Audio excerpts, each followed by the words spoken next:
Para nga raw mabawasan ang stress sa buhay, ang gimmick ng iba ay mangolekta ng mga paborito nilang bagay.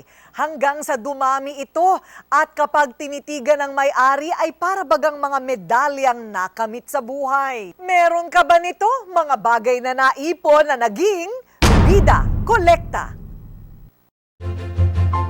At wala na ngang ibang masasaya kapag ang pinapangarap mo palang noon na koleksyon ay nasa mga kamay mo na, katulad ni Attorney Dominador Buhain. Nag-around the world siya at matyagang inipon niya ang mga libro. Si Don Timothy na kanyang anak ay nangangalaga rin sa koleksyong ito na umabot na sa libo-libong piraso ang mga libro. My father collects practically anything and everything. He's number one in Asia Pacific as most traveled man.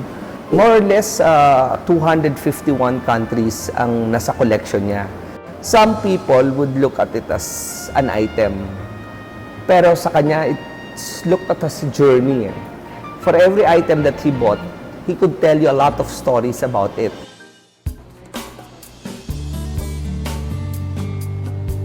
Nung nakaraang taon na ipatayunan nila ang 2 palapag na book museum. Ang isa sa mga dinadayo dito ay ang pinakamaliit na libro sa Pilipinas na mas maliit pa sa inyong kuko. Ito ang Lord's Prayer na nanggaling pa sa bansang Germany. Pamilya na talaga sila ng kinagigiliwang libangan ang mga libro. Pinagsumikapan nilang itaguyod ang tindahan ng libro na nakilalang Rex Bookstore. Rex is quite known sa legal law publication, and apparently this is the very first book that was trusted to us by the author. The second book is the World History. Probably you're familiar with Saide. Saide is a known historian. This book is meaningful to the family because in a way, this was the very first book na naaprubahan sa the Ministry of Education. Because of this, nakapagpatayo kami ng main branch namin sa Moraita. 65 years na silang book publisher, katuwang ng mga estudyante sa pag-aaral. Sa katunayan, isa sila sa kauna-unahang tumugon sa hamon na mag-imprenta ng mga bagong materyales para sa K-12 program ng Department of Education. If you would look at it as number of years, palagay ko nga, lalo na sa mga kababayan natin na halos ginagapang lang yung mga anak, mahirap yung 2 taon na yon.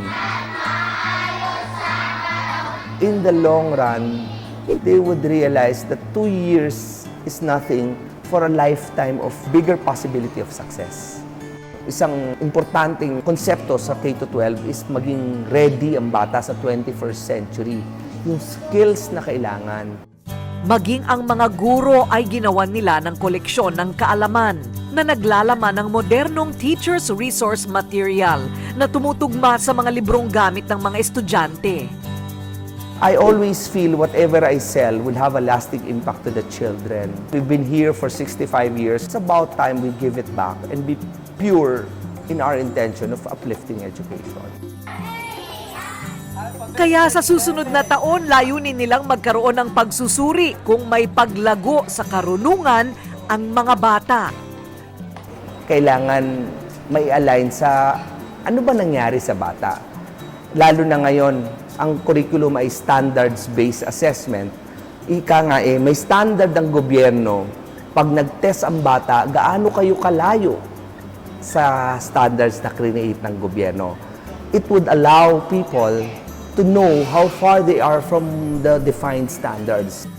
We have some assessment tools that are made part of the product. If there's one legacy that my family wish to impart, naging magaling ang mga Filipino children.